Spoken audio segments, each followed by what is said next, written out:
کہانی کا آغاز حمزہ سے ہوتا ہے جو اپنے گاؤں میں ایک عام زندگی گزار رہا ہوتا ہے۔ وہ کتابوں سے بے حد محبت کرتا ہے اور ہمیشہ نئی کتابیں پڑھنے کے شوق میں رہتا ہے۔ لیکن حمزہ کی زندگی میں ایک خلا ہے۔ اسے محسوس ہوتا ہے کہ وہ کسی بڑی حقیقت کی تلاش میں ہے، کچھ ایسا جو اسے زندگی کا اصل مقصد دکھا سکے۔ ایک دن حمزہ گاؤں کے کونے میں واقع ایک پرانے کتاب خانے کا رخ کرتا ہے۔ یہ کتاب خانہ کافی عرصے سے بند تھا اور اس کے بارے میں عجیب و غریب کہانیاں مشہور تھیں۔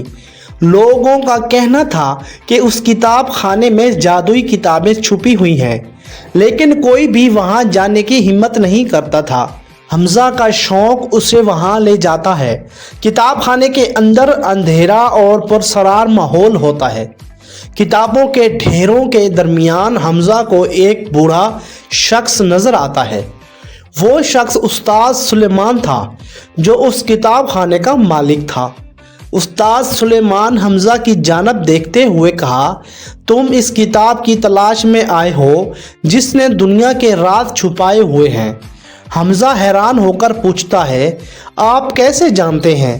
استاد سلیمان مسکراتے ہوئے کہتے ہیں، ہر کوئی نہیں، صرف وہی لوگ یہاں آتے ہیں جن کے دل میں سچائی کی طلب ہوتی ہے۔ تمہیں وہ کتاب ملے گی، لیکن یاد رکھو یہ کتاب تمہاری زندگی کو ہمیشہ کے لیے بدل دے گی۔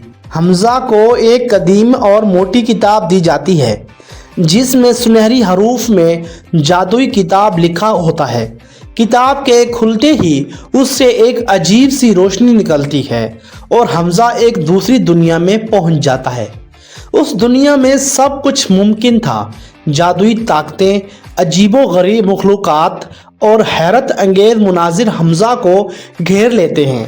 وہاں حمزہ کو پتہ چلتا ہے کہ یہ دنیا اس کتاب کے اندر کی ہے اور جو کچھ بھی وہاں دیکھ رہا ہے وہ صرف اس کی سوچ کی عکاسی ہے۔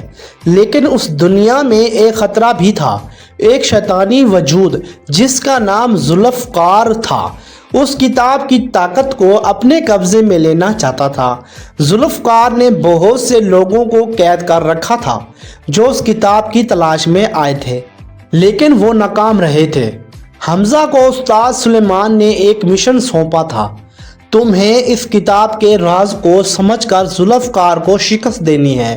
حمزہ نے اپنے مشن کی شروعات کی اور راستے میں ایک لڑکی زوبیہ سے ملاقات ہوئی جو اسی طرح کتاب کی دنیا میں پھنس گئی تھی۔ زوبیہ بھی ذوالفقار کی قید کے خانے سے بچ نکلنے میں کامیاب ہوئی تھی۔ دونوں نے مل کر ذوالفقار کے قلعے کا رخ کیا۔ راستے میں انہیں مختلف جادوئی مخلوقات اور مشکل آزمائشوں کا سامنا کرنا پڑا، لیکن حمزہ نے اپنی عقل اور زوبیہ کی جادوئی طاقتوں سے سب مشکلات کا سامنا کیا۔ قلعے میں پہنچ کر حمزہ اور زوبیہ کا ذوالفقار سے سامنا ہوا۔ ذوالفقار ایک دیو نما مخلوق تھا جو طاقتور جادو طاقتوں کا مالک تھا۔ حمزہ نے کتاب میں چھپے ہوئے رازوں کو سمجھنے کی کوشش کی اور آخر کار اسے یہ معلوم ہوا کہ کتاب کی طاقت اس کے اندر چھپی ہوئی ہے۔ وہ طاقت اس کی اپنی نیت اور ایمانداری میں تھی۔ حمزہ نے اپنی طاقت کو استعمال کرتے ہوئے ذوالفقار کو شکست دی اور اس کے ساتھ ہی کتاب کی دنیا میں امن بحال ہو گیا۔ ذوالفقار کے قید کردہ لوگ آزاد ہو گئے اور حمزہ اور زوبیہ نے کتاب کے ذریعے واپس اپنی دنیا کا سفر کیا۔ حمزہ کی زندگی ہمیشہ کے لیے بدل گئی۔ وہ اب صرف ایک عام آدمی نہیں تھا بلکہ اس کتاب کا محافظ بن گیا تھا۔ اس کی زندگی کا مقصد واضح ہو چکا تھا اور وہ دنیا کے بھٹکے ہوئے لوگوں کو صحیح راستے پر لانے کی کوشش کرنے لگا۔ یہ جادوئی کتاب نہ صرف حمزہ کی بلکہ ہر شخص کی زندگی بدل سکتی ہے جو اس کے رازوں کو سمجھنے کی کوشش کرے۔ پیارے بچوں، یہ تھی آج کی کہانی۔ امید کرتا ہوں یہ کہانی سن کر آپ لوگوں کو بہت مزہ آیا ہوگا۔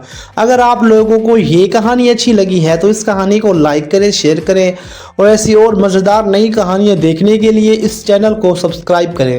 ساتھ میں بیل آئیکن کو بھی پریس کر دیں تاکہ ہماری ہر آنے والی نیو کہانی آپ تک سب سے پہلے پہنچ سکے۔